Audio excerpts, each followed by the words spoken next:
हरिः ओम्।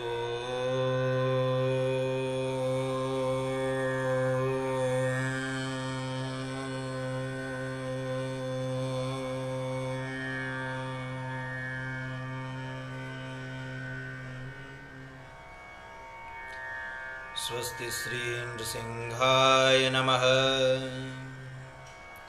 स्वस्ति श्री नृसिंहाय नमः। स्वस्ति श्री नृसिंहाय नमः। उग्रं वीरं महाविष्णुं ज्वलन्तं सर्वतोमुखं नृसिंहं भीषणं भद्रं मृत्युं नमाम्यहम्।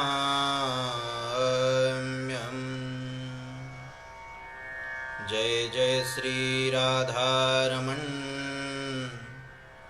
जय जय नवल किशोर, जय गोपी चित चोर प्रभो, जय जय माखंचोर। अखंडमंडलाकारं व्याप्तं येन चराचरं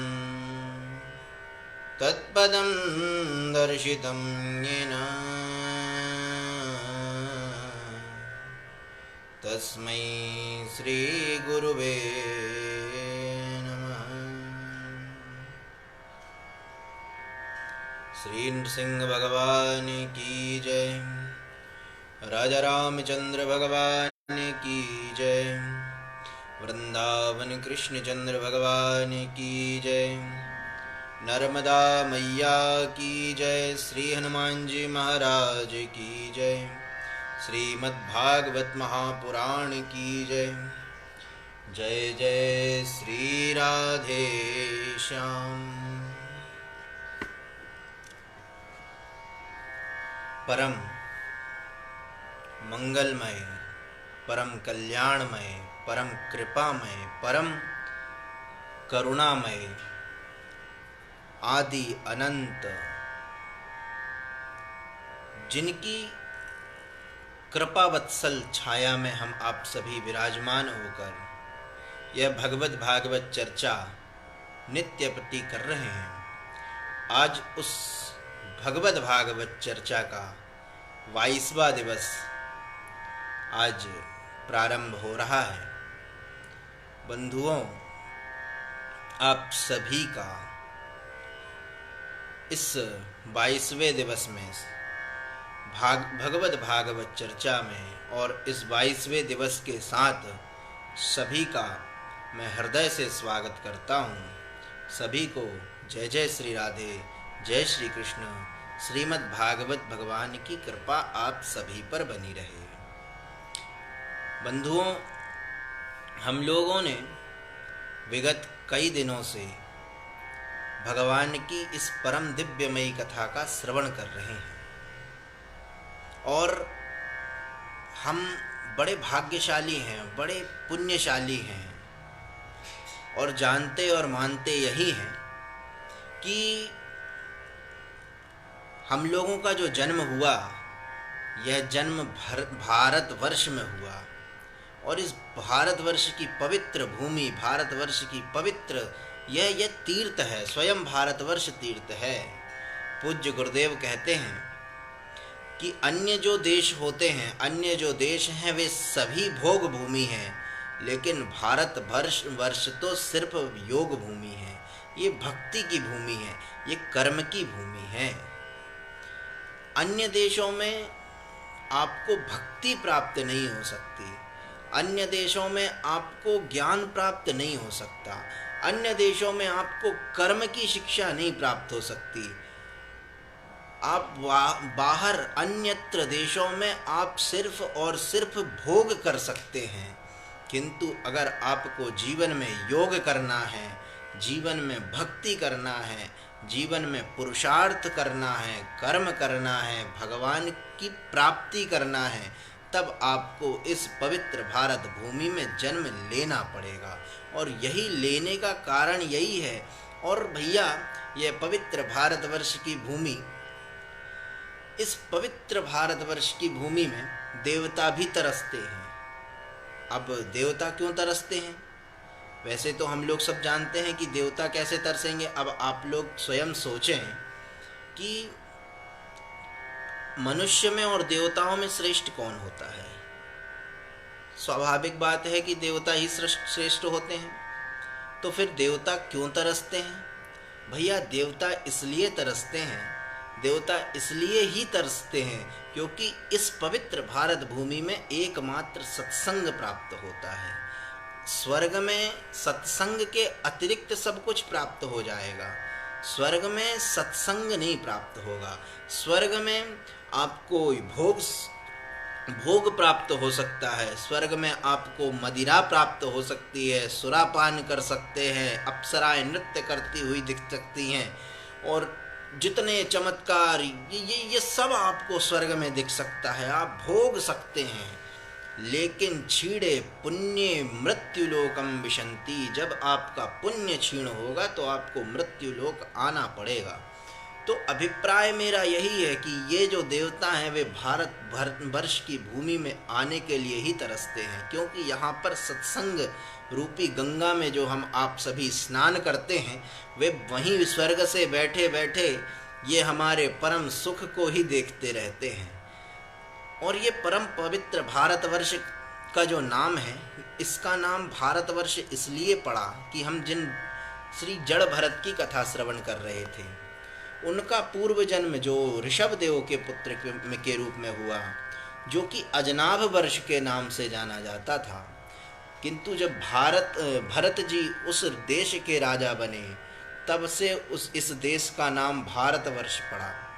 महाराज, हमारा अखंड भारतवर्ष ना जाने कितनी कितनी कीर्तियों को विराजमान करते हुए, कितनी कितनी कीर्तियों को आगे बढ़ाते हुए, ना जाने कहाँ आज जहाँ हम पाकिस्तान, अफगानिस्तान, अरब इत्यादि जो दूसरे देश में खंड खंड हो गया हमारा भारत, तो वही भारत हमारा इतना विशाल और इतना संपूर्ण रूप से, अखंड रूप से विराजमान था। और इधर के एकमात्र छत्रपति राजा सिर्फ और सिर्फ भरत जी थे। बंधुओं, हमारे भारतवर्ष में तीन भरत हुए हैं। एक हुए हैं परम भक्तिमान भरत, भक्ति, ज्ञान और वैराग्य की तीन मूर्तियां भरत के रूप में आई हैं। एक भक्ति की मूर्ति श्री राम के छोटे अनुज कैकेयी के पुत्र श्री भरत, जो भक्ति के साक्षात अवतार थे। वे भरत ये भी बड़े कर्मठ और बड़े प्रभावशाली थे। इनकी कथा और इनकी सब आप लोग तो जानते ही हैं। महाराज, दूसरे भरत का नाम हुआ श्री, ये जो जड़ भरत की कथा हमने श्रवण की, ये दूसरे भरत जो महान ज्ञानी हुए, महान ज्ञानी जिन्हें हम मानते हैं, ऐसे परम तपस्वी और परम ज्ञानी, ऐसे द्वितीय भरत की कथा हम लोग सबने श्रवण की। परम ज्ञानी और परम वीतराग संत दूसरे भरत, और तीसरे भरत हुए दुष्यंत और शकुंतला के पुत्र, जिनका जन्म ही आश्रम में हुआ, और जो कर्म क्षेत्र में इतने दृढ़ थे कि जो अपनी शेर के मुख को खोलकर उसके दांत गिन लेते थे, ऐसे भरत हुए। तो महाराज, हमारी जो पीढ़ी है, हमारे जो पूर्वज हैं, वे पूर्वज हमारे और हम जिनकी पीढ़ी हैं, वे बड़े बलशाली और बड़े बलवान थे। अब कई लोग ये चीज़ मानते नहीं हैं, और कई लोग विज्ञान को लेकर बैठते हैं कि हम बंदरों की संतान थे, तो मैं मानता हूँ कि वो बंदर की संतान ही होंगे, लेकिन हम तो मनुपुत्र हैं, हम भगवान मनु की संतति हैं, और उनकी संतति से जो जो प्रकट हुए हमारे वे पूर्वज हैं। और इसीलिए हमें इस बात का सदैव गर्व रहना चाहिए। जड़ भरत और रहुगण की कथा हम लोगों ने कल श्रवण की। महाराज, श्री शुकदेव जी से राजा परीक्षित ने प्रश्न किया है कि हे प्रभो कियधुनेह महाभाग यथैव नरका नरः नानुग्रयातनान्ययान् तन्मे व्याख्यातुमर्हसि।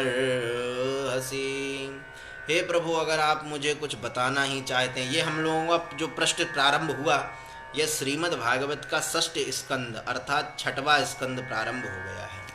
तो श्री परीक्षित महाराज जी प्रश्न करते हैं कि प्रभु, अगर आप मुझे एक उपाय बतलाइए, जो मनुष्य दैनिक अनुष्ठान जो करते हैं और अनुष्ठान करने के पश्चात भी फिर भी उन्हें यातनाओं, जो नित्य पाप तो हर व्यक्ति से बनते हैं, हमसे आपसे हमेशा पाप बनते हैं, कभी झूठ बोल दिया, कभी कुछ कर दिया, इन सब का जो पाप होता है तो हम नरकगामी हो जाते हैं।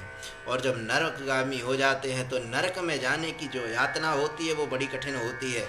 अब प्रभु, हमें आप कृपा करके उपदेश कीजिए कि हम नरकगामी कैसे ना हों।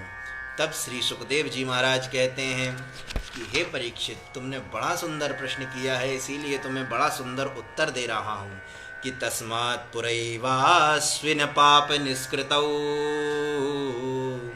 यतेत मृत्योरविपत्यतात्मना दोषस्य दृष्ट्वा गुरुलाघवं यथा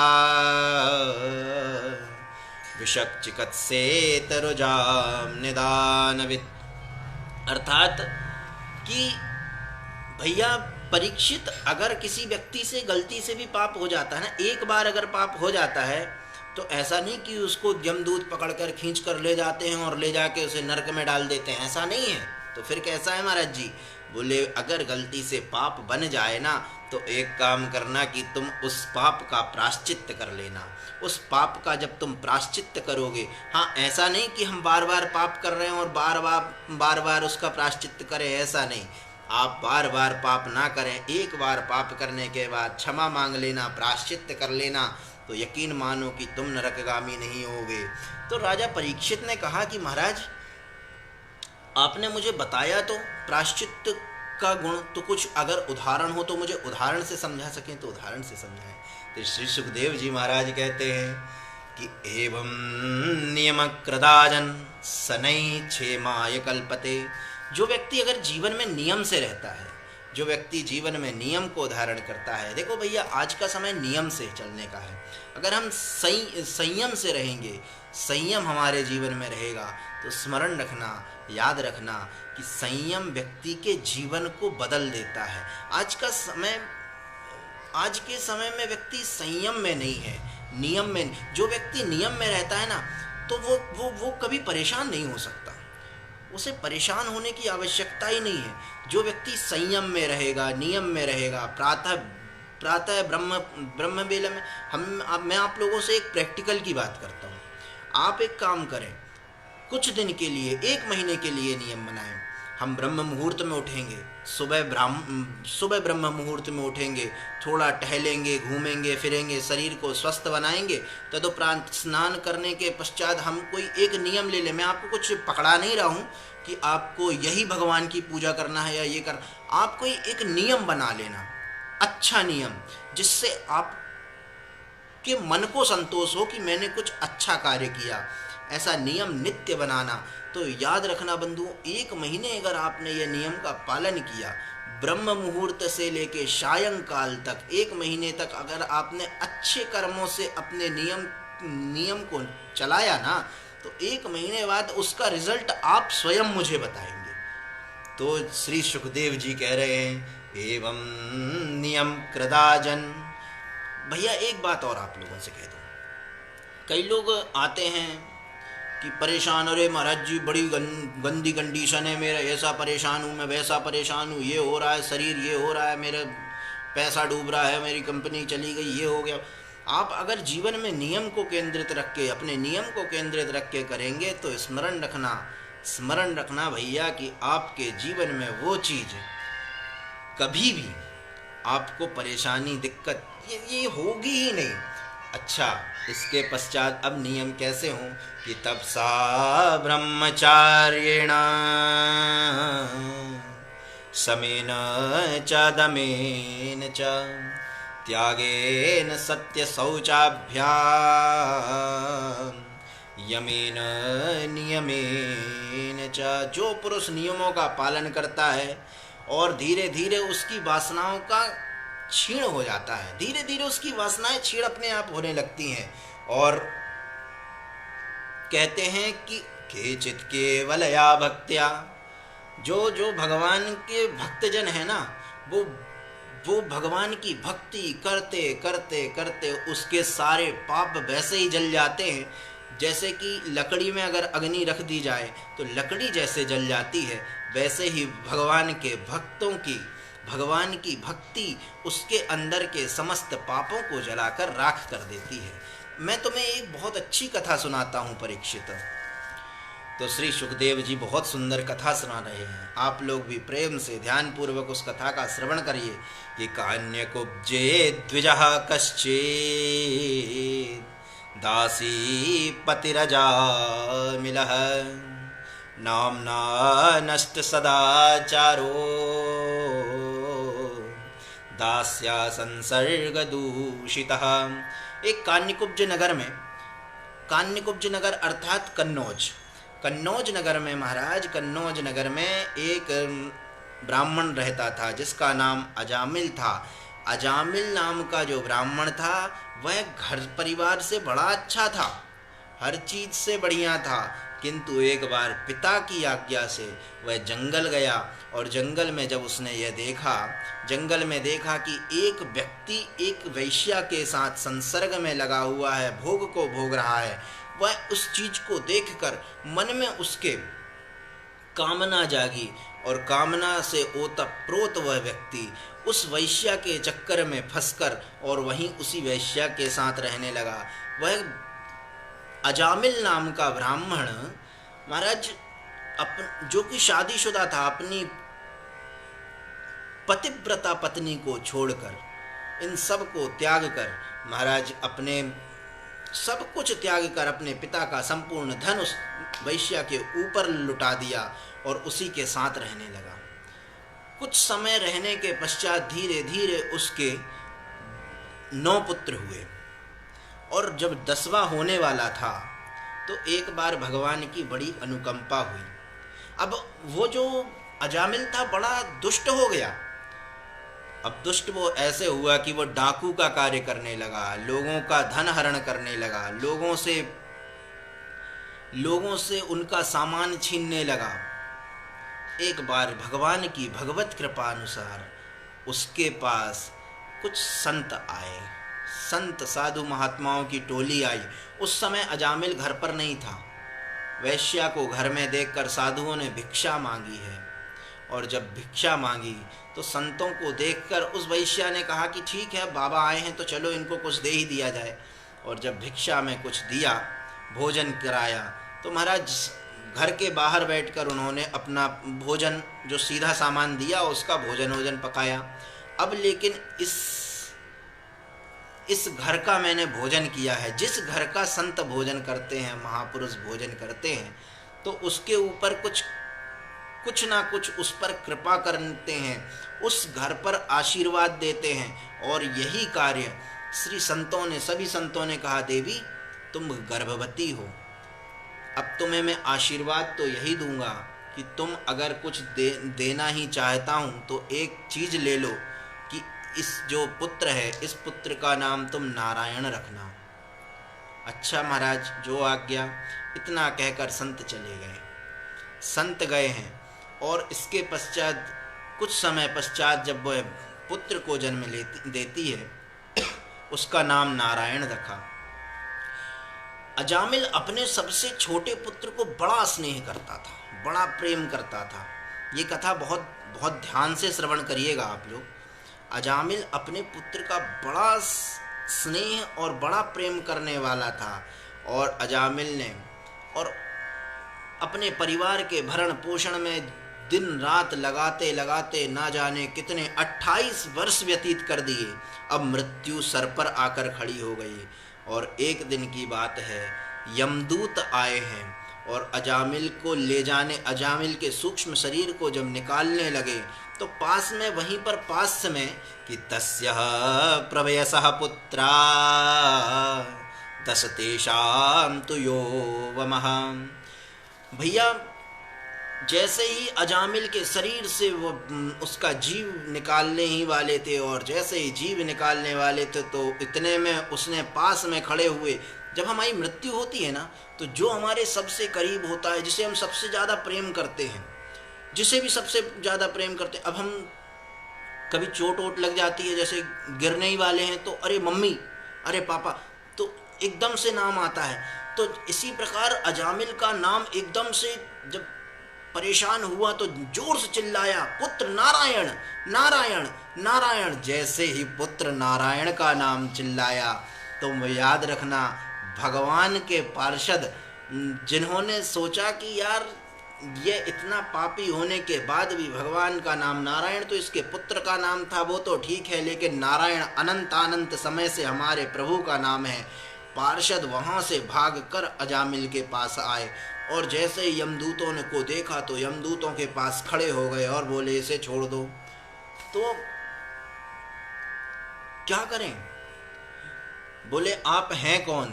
तो भगवान के पार्षदों को देखा तो निशम्यम निशम्य म्रियमाणस्य भ्रुव्रतो हरिकीर्तनम भर्तुर्नाम महाराज पार्षद सहसा पतन। भगवान के पार्षदों ने देखा कि ये मरते समय स्वामी, हमारे स्वामी का नाम ले रहा था, इसीलिए वहाँ पर झटपट आकर पहुँचे। और उनका स्वरूप कैसा था, और ऐसा स्वरूप जब यमदूतों ने, अब यमदूत कैसे, बिल्कुल काले कलूटे, जो एक ही वस्त्र धारण किए, हाथ में यमपास रखे हुए हैं, और बड़े भयंकर विकराल शरीर वाले यमदूतों ने जब भगवान के पार्षदों का दर्शन किया, तो भगवान के पार्षद कैसे हैं, एक दिन आप लोगों को मैंने बताया था कि भगवान अपना ही स्वरूप अपने पार्षदों को दे देते हैं। तो भगवान के जितने भी पार्षद हैं तो वे कैसे दिखते हैं कि सर्वे पद्म पलासाक्षा पीत कौशेय वाससः और किरीटिनः कुंडलिनो लसत पुष्कर मालिनः। भगवान के जितने पार्षद थे सबके सब पद्म पलास को धारण किए हुए, पीतांबर को धारण किए हुए, किरीट और कुंडलों से युक्त इत्यादि, जब भगवान और चतुर्भुजी और हाथ में गदा को लिए हुए भगवान के स्वरूप को जब देखा तो वे सब, जब इन्होंने देखा तो वो उन्होंने हाथ जोड़ लिए कि महाराज जी आप कौन हो? तो उन्होंने बताया कि हम भगवान के पार्षद हैं। अच्छा तो यहाँ क्यों आए हो? तो विष्णु दूतों ने कहा कि तुमने जो इसे पकड़ा हुआ है, तो इसने तो अंतिम समय भगवान का नाम लिया है, तो ये हमारा व्यक्ति है, अब इसे तुम नहीं छू सकते। तो बोले नहीं, इसे तो हम ले जाएंगे, ये तो बड़ा पापी था, इसने तो इतने पाप किए हैं, इसे तो नरक में ही ले जाएंगे। भगवान के पार्षदों ने कहा कि अच्छा एक काम करो, तुम लोगों के अंदर जो धर्म की विशेष, तुम लोगों को धर्म की परिभाषा आती है कि धर्म क्या कहलाया जाता है? ब्रूत धर्मस्य नस्तत्स्वम यच्च धर्मस्य लक्षणम। तुम अपने धर्म का लक्षण बताओ। तब यमदूतों ने धर्म के लक्षण का नाम, धर्म के लक्षण बताए। आप लोग भी धर्म के लक्षण सुनो यमदूतों के द्वारा कि वेद प्रणिहितो धर्मो या धर्मस्तद्विपर्ययः वेदो नारायणः साक्षात् स्वयंभूरिति सुश्रुम। वेदों ने जिन कर्मों का विधान बताया है वो धर्म है। जो वेद हमारे बताते हैं कि ये करना चाहिए वो धर्म है, और जो वेदों ने कह दिया कि ये बिल्कुल नहीं करना चाहिए और अगर हम उसे कर रहे हैं तो वो अधर्म है। और इनके द्वारा धर्म का पता चल जाता है, तब दंड के पात्र का निर्णय होता है। और पाप कर्म करने वाले सभी मनुष्य अपने अपने कर्म के अनुसार ही दंडनीय अपराध को प्राप्त करते हैं। अर्थात जो व्यक्ति अपने अपने कर्मों को करते हैं उसे को देखो, एक आप लोगों को एक बहुत अच्छी बात बताऊं, कर्म करना हमारे और आपके बस की बात है। हम स्वतंत्र हैं, हम कर्म कभी भी कर सकते हैं, कितना भी कर सकते हैं, लेकिन कर्म कर सकते हैं, लेकिन कर्म का जो फल प्राप्त होगा वह फल के प्राप्ति के लिए हम स्वतंत्र नहीं हैं। हम जहर पी सकते हैं, हम स्वतंत्र हैं, लेकिन उसकी जो प्रतिक्रिया होगी, उसका जो रिटर्न में हमको प्राप्त होगा अर्थात मृत्यु होगी, उसमें हम स्वतंत्र नहीं हैं। हमने कर्म तो कर लिया लेकिन उसके फल में हम स्वतंत्र नहीं हैं। अगर हमने अमृत पी लिया तो फिर हम मर नहीं सकते। अमृत पीने में हम स्वतंत्र हैं लेकिन मरने में स्वतंत्र नहीं हैं। हम अग्नि में हाथ डालने के लिए स्वतंत्र हैं लेकिन ना जलें इसके लिए स्वतंत्र नहीं है। बात आप लोग समझने का प्रयास करना। तो यमदूत कहते हैं कि इस लोक में मनुष्य जिस प्रकार से जितना भी धर्म या अधर्म करता है तो उसे परलोक में वैसा ही फल प्राप्त होता है। और इसे कहते हैं येन यावान यथा धर्मो धर्मो वेद समीहितः सा एव तत्फलम भुंक्ते ता एव तत्फलम भुंक्ते, उसे उसी प्रकार का फल प्राप्त होता है। तथा तावत मूत्रवैः, अर्थात वो जो व्यक्ति जैसा कर्म करेगा, जैसा कर्म करोगे फल वैसा ही मिलेगा। निष्काम कर्म कमालो बस हो गया भजन, अर्थात जो व्यक्ति जैसा कर्म करेगा उसे वैसा ही फल प्राप्त होगा। तो इसीलिए और एक बात आपको और बता दें, यमदूत कहते हैं विष्णु दूतों को कि भैया हमारे स्वामी ही जो है ना वही अजन्मा है, वही भगवान हैं, वही ईश्वर हैं। और जैसे ही ये सब बोला तो भगवान के दूतों ने कहा कि अब तेरे भगवान ईश्वर हैं तो फिर हम लोग कौन हैं भैया, हमारे ईश्वर कौन हैं, वे नारायण ही तो हैं। और इसीलिए इसने अब तक जितने पापों का प्रायश्चित भी नहीं किया, इसलिए अब हम इस पापी को दंडपाणी भगवान यमराज के पास ले जाएंगे और ले जाकर इसे दंड का भागीदार बनाएंगे, इसे दंड प्राप्त कराएंगे। महाराज जैसे ही ये कहा गया दंड प्राप्त कराएंगे और दंड मिलेगा, तो विष्णुदूतों ने जैसे ही श्रवण किया तो विष्णुदूतों ने कहा कि नहीं इसे हम, और फिर विष्णुदूतों ने उन्हें मारकर भगा दिया। अब मारकर जब भगाया, और इस बीच में थोड़ी सी चर्चा और बीच में बता दूं कि विष्णुदूतों ने कहा कि महाराज कि अहो कष्टम धर्मदृशाम अधर्मः स्प्रते सभा, ये बड़े आश्चर्य और खेद की बात है कि धर्मों की सभा में अधर्म भी प्रवेश कर रहा है, क्योंकि यहाँ पर व्यक्ति निरपराध हो गया है। यमदूतों, जो व्यक्ति कोटि कोटि जन्मों तक पाप राशि का पूरा पूरा प्रायश्चित कर लेता है, क्योंकि इसकी विवश होकर नहीं भगवान मोक्ष पद को प्राप्त कर देते, और विवश होकर नहीं करते, सहज रूप में बड़े प्रेम से भगवान ने इसको कृपा करके इसे मुक्त कर देता है। जिस समय इसने नारायण का नामों का उच्चारण किया ना, तो उसी समय ये व्यक्ति समस्त पापों से मुक्त हो गया। ये कहते हैं कि श्री विष्णुदूत कहते हैं कि चोर, शराबी, मित्रद्रोही, ब्रह्मघाती, गुरुपत्नीगामी, ऐसे लोग जो संसर्गी, स्त्री, राजा, पिता, गाय को मारने वाले, ये सब जितने भी हैं, अगर ये सब इन सब पापों का प्रायश्चित नहीं है, लेकिन अगर ये पाप करते हैं तो अगर अंत में ये प्राप्त करने के पश्चात प्रायश्चित कर लेते हैं, पुनश्चरण कर लेते हैं कि प्रभो क्षमा कर दो, क्षमा कर दो, क्षमा कर दो, और प्रभु का नाम स्मरण करते हैं, तो याद रखिए भैया कि भगवान उसके समस्त पापों को क्षमा कर देते हैं, माफ कर देते हैं। कि ना निष्कृते ब्रह्मवादिभिः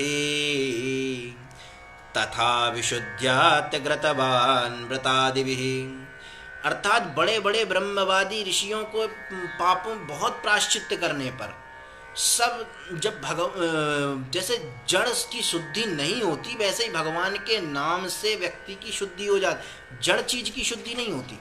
भगवान ये हम जो पुण्य करते हैं, इतने पुण्य करने के बाद हमें अनुष्ठान क्रिया ये सब होम तप ये सब करने के बाद हमारी शुद्धि नहीं होगी। जब तक भगवान के चरण रजों से हम स्नान ना कर लें, उनकी कृपा हम प्राप्त ना कर लें। इसीलिए जब उन्होंने कहा कि अथेनम मापनयत कृताशेषाघ निष्कृतम यदसो भगवन्नाम म्रियमाण समग्रहीत, अर्थात यमदूतों तुम लोग अजामिल को मत ले जाओ, क्योंकि ये मरते समय भगवान का नाम स्मरण करके जा रहा है। बड़े बड़े महापुरुष इस बात को जानते हैं भैया कि किसी का परिहास में भी, अगर गलती से भी, धोखे से भी, अगर किसी भी चीज़ में अगर भगवान का नाम आपके मुख से निकल गया तो आपकी मुक्ति हो जाएगी। इसीलिए मैं आप लोगों से कह रहा हूँ भैया, भगवान का नाम सबसे बड़ा है। भगवान का नाम, ये भगवान के पार्षद ही कह रहे हैं कि पतितः स्खलितो भग्नः सतृष्टं तप्त आहतः हरिरित्यवशेनाः पुमान्नर्हति यतानना, अर्थात जो मनुष्य गिरते समय, पैर फिसलते समय, अंग भंग होते समय, किसी दुर्घटना के समय, सांप डस ले उस समय अगर भगवान के नाम का उच्चारण भी कर लेता है भैया, तो उसकी अगर अकाल मृत्यु भी होती है तो उसे प्रेत पिशाच योनि की आवश्यकता नहीं होती, उसे सीधे भगवान के धाम की यात्रा प्राप्त होती है। और इसीलिए यमदूतों जैसा जान या अनजान में भी, जैसे ईंधन में हम लकड़ी के ईंधन में अगर अग्नि लग जाए तो वो अग्नि से जलकर ईंधन भस्म हो जाता है, इसी प्रकार जाने अनजाने में भी अगर भगवान का नाम स्मरण गलती से भी हो जाए तो आपके संपूर्ण पाप, ताप, संताप सब नष्ट हो जाते हैं। और यहाँ पर ये यमदूतों ने बताया कि आप ऐसी कैसे बात कर सकते हैं, ये पूर्व में कितना दुष्ट था, इसने अपने माता पिता को त्याग दिया, इसने अपने भाई बंध को त्याग दिया, इसने अपनी पत्नी को त्याग दिया, इसने अपने बच्चों को त्याग कर इस वैश्या के साथ रमण कर रहा है और न जाने कितने कितने लोगों को त्रस्त कर रहा है, लूटपाट मचाया है, डाकू बनकर यहाँ रह रहा है। तो फिर हम ये क्या करने जा रहे हैं, आप इसको क्यों बचा रहे हैं? आप लोगों से एक बात मैं बता दूं, आप लोग बड़े ध्यान से एक सूत्र आप लोगों को मैं देना चाहता हूं। मेरे जितने भी युवान भाई बहन हैं, जितने भी युवा भाई बहन हैं, मैं आप लोगों को प्रेम से, बहुत अच्छे से, जो युवा हैं उन सबको यही हाथ जोड़कर विनती करूंगा कि आप खूब मॉडर्न बनो, खूब आगे बढ़ो, खूब तरक्की करो, खूब मॉडर्न बनो। मॉडर्न मतलब अर्थात जो आप बनना चाहते हो, मॉडर्न मतलब जो आज आधुनिक समय जो जैसा कह रहा है वैसा बनो, कोई दिक्कत नहीं है, लेकिन अपने कल्याण की बात कभी मत भूलो। आपका कल्याण किस में होना है यह बात आप जीवन में कभी नहीं भूलोगे तो उत्तरोत्तर आप वृद्धि को प्राप्त होते रहोगे। आगे बात आती है कि जो व्यक्ति ये जो कथा की बात आई, तो इन सब से आगे चल के श्री विष्णु दूतों ने यमदूतों को मारकर जब भगा दिया तो विष्णु दूत और यमदूत जाकर यमराज के पास गए, और यमराज के पास जाने के बाद भैया यमराज के सामने हाथ जोड़े। अब ये जो प्रमुख प्रसंग आप लोग श्रवण करेंगे, तो इससे मैं आप लोगों से निवेदन करूंगा कि आप लोग मन लगाकर इस प्रसंग को श्रवण करना। इस प्रसंग में ये बतलाया गया है कि यमदूत किसे पकड़ते हैं और किसे नहीं पकड़ते। ये यमराज बता रहे हैं कि मेरे गण किसे पकड़ सकते हैं और किसे नहीं पकड़ सकते। इस प्रसंग को बहुत अच्छे से सुनना। तो यमदूत जब पूछते हैं कि कति सन्ति शास्तारो जीवलोकस्य वै प्रभो त्रैविध्यं कुर्वतः कर्म फलाभिव्यक्ति हेतवः। बोले ये प्रश्न किया कि संसार में जीव तो 3 प्रकार के कर्म करते हैं, एक या तो धर्म करते हैं, या तो अधर्म करते हैं, या तो मिश्रित करते हैं, या तो वो धर्म अधर्म दोनों करते हैं। तो ऐसे व्यक्ति होते हैं, और जब ऐसे लोग होते हैं तो इन सब पर शासन करने वाले लोग कितने हैं? हमें तो लगता था सिर्फ आप अकेले हैं, लेकिन आप तो हैं ही अकेले नहीं, लेकिन वो दूसरे और हैं। कौन भैया, ऐसे कौन हैं? तो बोले हम जब वहाँ पर अजामिल को पकड़ने गए तो हमारे साथ क्या घटना घटी। चतुर्भिर अद्भुतै सिद्धै राज्ञाते विप्रलंबिता। हम वहाँ पर गए तो चार चार भुजाओं वाले लोग आए और आकर हमें मार पीट के भगा दिया। हम आपसे प्रभु रहस्य जानना चाहते हैं, अगर आप हमें अधिकारी समझें तो आप मुझे ये बतलाएं कि उस अजामिल ने जैसे ही नारायण शब्द का उच्चारण किया तो ऐसा क्या हो गया जो हमें उन पार्षदों ने मारकर भगा दिया। ये नारायण कौन है? तब जैसे ही नारायण का स्मरण सुना तो परम भागवत श्री यमदूत ने हाथ जोड़ लिए कि ठीक है भैया, अब आप लोग अगर प्रश्न कर ही रहे हैं तो मैं आपको बड़ा सुंदर उत्तर देता हूँ। तो श्री यमदूत ने उत्तर दिया है कि परो मदन्यो जगतस्ततस्तु च ओतप्रोतम पटवत्रय विश्वम। यह जो संसार है ना, ये ओतप्रोत है। किससे ओतप्रोत है? ये नारायण से ओतप्रोत है।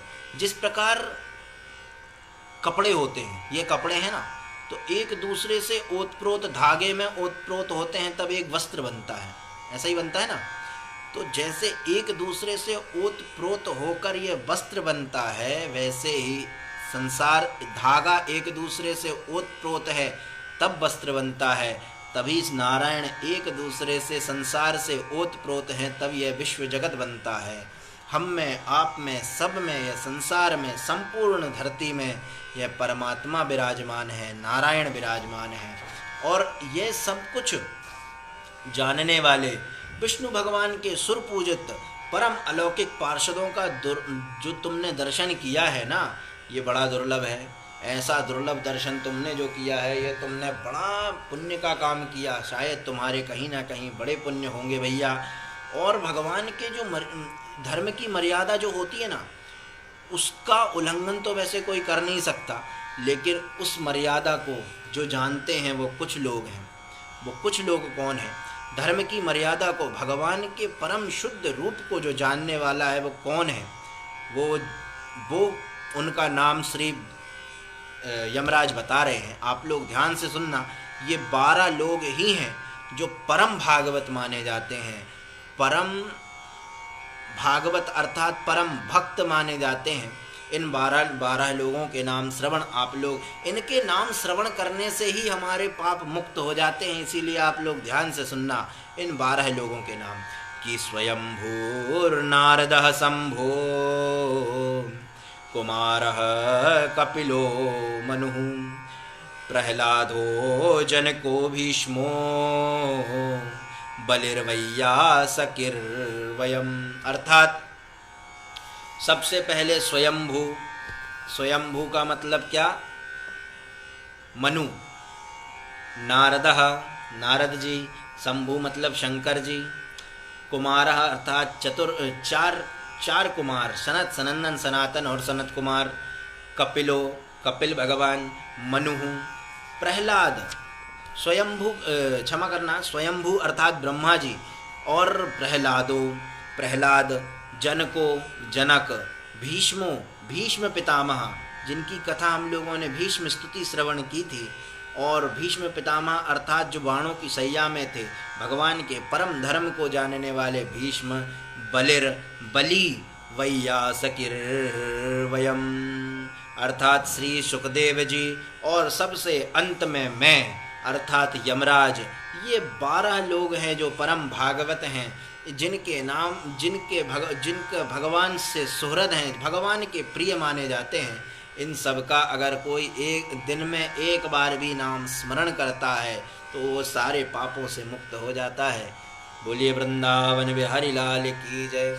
श्री यमराज बताते हैं कि नामोच्चारण माहात्म्यम हरे पश्यत्र पुत्रकाः अजामिलोऽपि येनैव मृत्युपाशाद्मुच्यत। अर्थात नाम उच्चारण करने वाला व्यक्ति अगर नाम उच्चारण कर रहा है तो भैया उसकी महिमा तो देखो। अजामिल जैसा पापी भी अगर भगवान नारायण का नाम लेता है तो सारे पापों से मुक्त हो जाता है।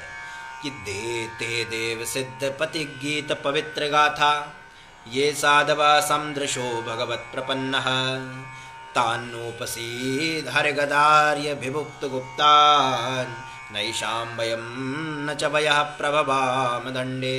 जो समदर्शी साधु भगवान ही अपना साध्य और साधन दोनों को ही मानते हैं, उनके पवित्र चरित्र का अगर कोई व्यक्ति यह श्रवण करता है तो वह सारे पापों से मुक्त होकर महाराज परम पद को प्राप्त कर लेता है। श्री यमराज जी बोलते हैं कि देखो आप लोगों को एक बात बता दूं, मैं किस किस को पकड़ता हूँ, किस किस जीव को मैं मेरे द्वारा पकड़ा जाता है, नरक में लाया जाता है। आप लोग ध्यान से सुनना कि कौन व्यक्ति को पकड़ा जाता है यमराज के द्वारा। कि जिह्वा न वक्ति भगवद गुण नाम ध्येयम चेतस्न स्मरामि तच्चरणारविंदम कृष्णाय नो नमति यच्छर के एकदापि तानानयध्वं सतो कृत विष्णु कृत्यान। अर्थात जिसकी जिह्वा से महाराज जिस जिह्वा रस से कभी भगवान का नाम निकलता ही नहीं है उसे मैं पकड़ता हूँ। और जो नरक के दरवाजों पर गृहस्थी तृष्णा का बोझ बांध कर रहते हैं, ढो रहे हैं इससे उससे, तृष्णा अर्थात हम बस पाने की इच्छा, कमाने की इच्छा, कभी देने की इच्छा नहीं हो। एक बात आप लोगों को बताऊं, ये संवाद ही चल रहा है इसीलिए आप लोगों से कह रहा हूं कि हम लोग जब कमाते हैं ना, और कमाई का हम लोगों को जितना कमाते हैं कमाई का 10% ये हमें दान करना चाहिए, तब हमारा धन शुद्ध होता है। और दान किसे करना चाहिए ये आप लोग स्वयं जानते हैं, किसे कर सकते हैं किसे कर को मैं बता चुका हूँ। तो जो व्यक्ति भगवान की कथा को श्रवण नहीं करता, मनन नहीं करता, उसे पकड़ो। जो तृष्णा से युक्त है उसे पकड़ो। और जिसकी जीव भगवान का और नाम का उच्चारण नहीं करती, उनके चरणारविंदों का चिंतन नहीं करती, जिनका सिर कभी भगवान के सन्मुख झुकता नहीं है, उसे अवश्य मेरे नरक में लाओ और मैं उसे दंड दूंगा।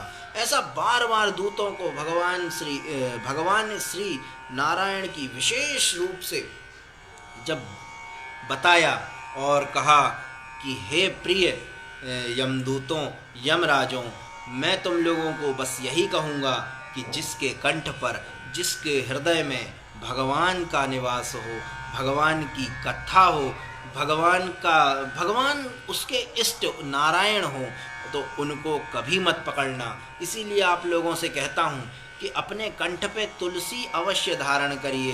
कि ये जो तुलसी होती है ना, तो ये तुलसी का कार्य ये होता है कि आप हरिजन हैं। हरिजन मतलब आप भगवान के ही जन हैं, भगवान के ही अपने हैं। और भगवान के जब आप अपने माने जाएंगे तो यमराज आपको देखकर भी दूर भाग जाएंगे। और यमराज जब दूर भाग जाएगा आपको नरक की यातना सहन नहीं करना पड़ेगा।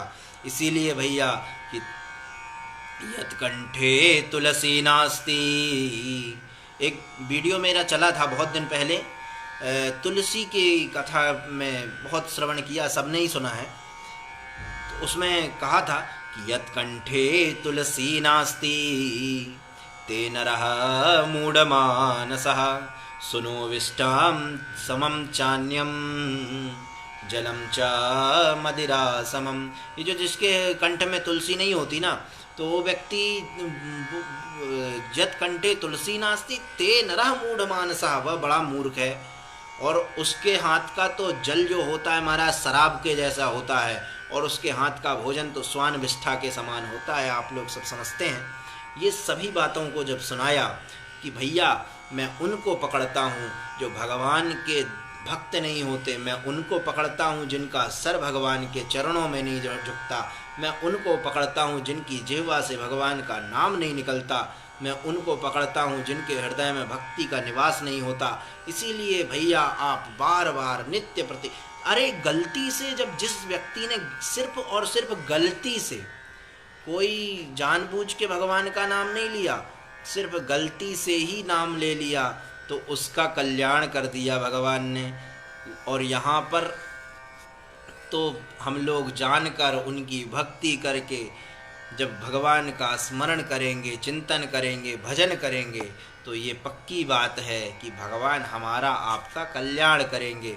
और ये सब अजामिल ने जब देखा कि मुझे जब ये दूत पकड़ने आए तो भगवान के पार्षद मुझे बचाने आए, तो मैं बड़ा भागी तो हूँ, और लेकिन मैं कितना दुष्ट भी हूँ कि मैंने अपने पिता को छोड़ा, मैंने अपनी पत्नी का त्याग किया, अपने परिवार का त्याग किया, और इस दुष्टा के साथ आकर मैं रहने लगा, और मैंने कितने पाप किए।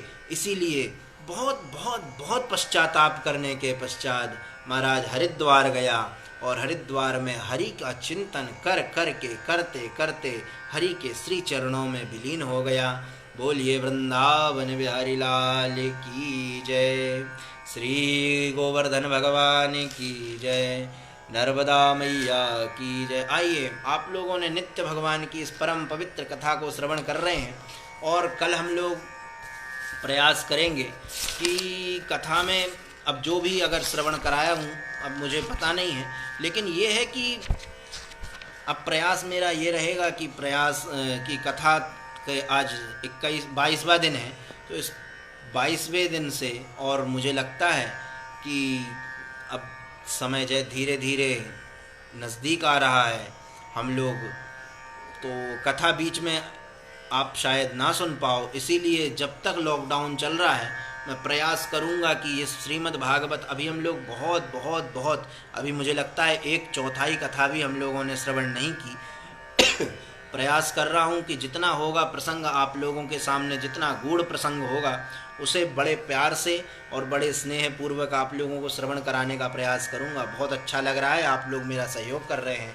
और आइए हम लोग 2 क्षण भगवान नाम स्मरण करें, तदुपरांत मैं अपनी वाणी को विराम दूंगा।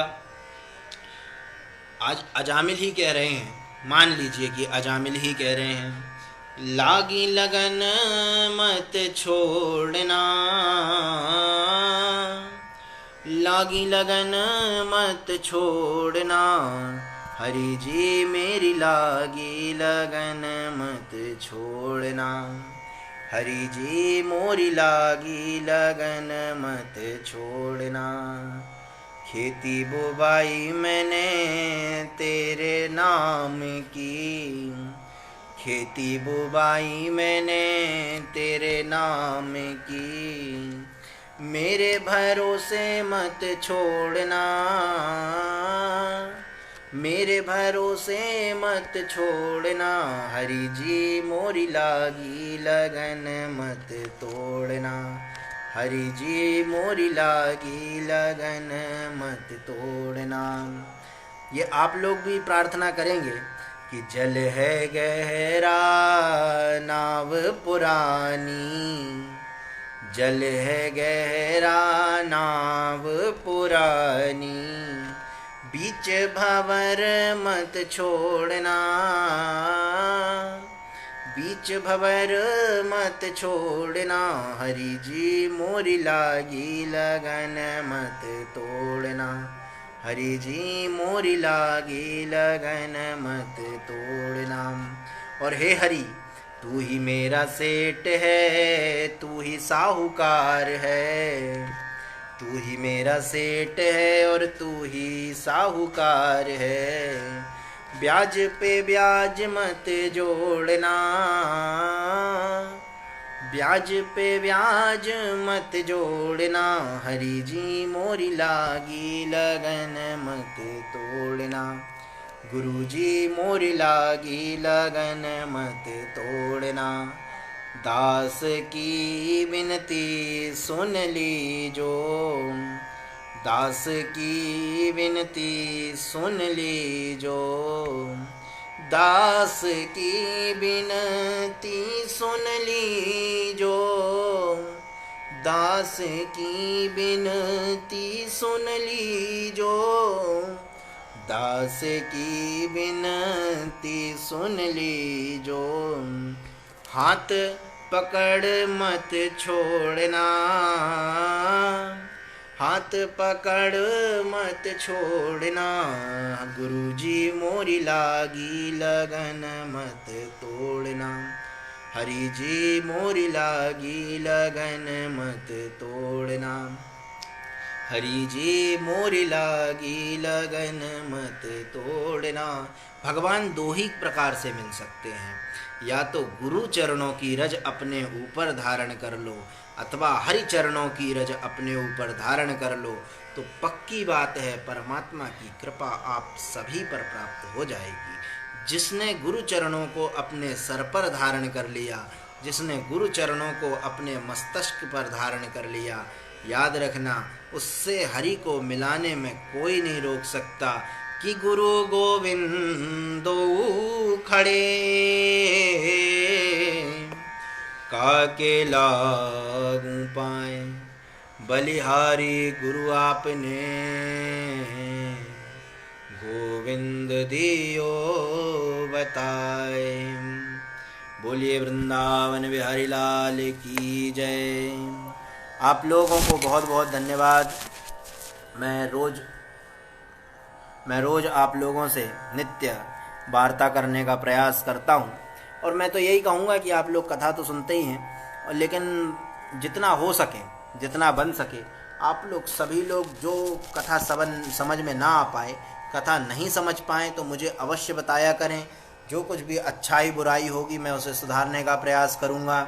जय श्री कृष्णा। अंशिका, नीतू जी, अरुण भैया, हमारे अमरेंद्र पाल भैया दिल्ली से, हमारी पूजनीय दीदी हमको शिक्षा प्रदान की, आज मुझे आशीर्वाद देने आई राम कथा की। बहुत सुंदर, बहुत बहुत बहुत सुंदर, और समस्त हर जगह आपने भगवान की इस परम पवित्र कथा का श्रवण कराया है। आज आपने भी मुझे आशीर्वाद दिया। ऐसी हमारी प्रिय और हमारी बड़ी ही मेरी गुरु जी श्रीमती सुनीता तिवारी जी, सुनीता शास्त्री जी, मैं आपको भी सादर प्रणाम करता हूँ।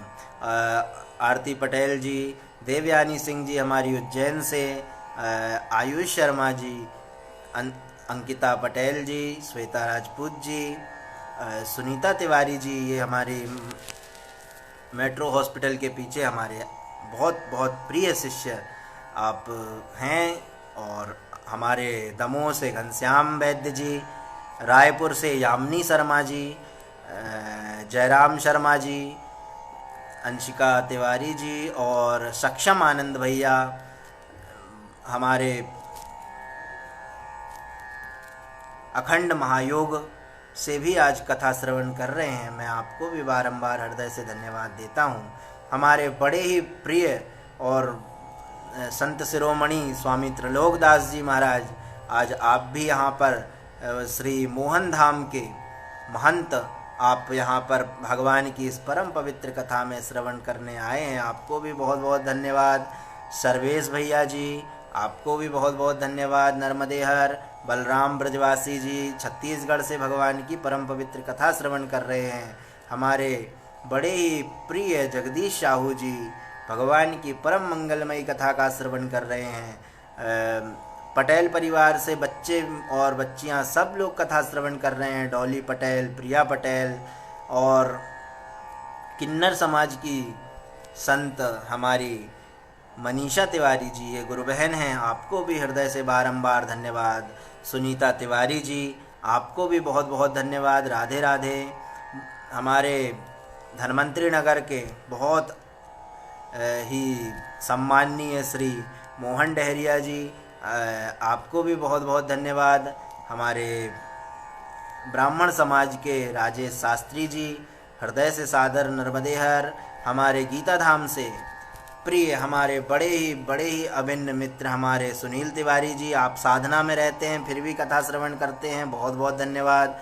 घनसौर से महाराज जी, अमित चौबे जी और अर्जुन तिवारी हमारे नरसिंह मंदिर के, ये हमारे छोटे अनुज हैं, इनने भी कथा श्रवण की। और बहुत बहुत सभी लोग, मैं किसी का प्रत्यक्ष अप्रत्यक्ष रूप से नाम नहीं ले पाया हूँ तो मुझे क्षमा करना, लेकिन आप सभी लोग बहुत बहुत बहुत धन्यवाद के पात्र हैं। भगवान की सुमधुर कथा का आप लोग सभी श्रवण कर रहे हैं, बारंबार हृदय से बहुत बहुत बहुत धन्यवाद।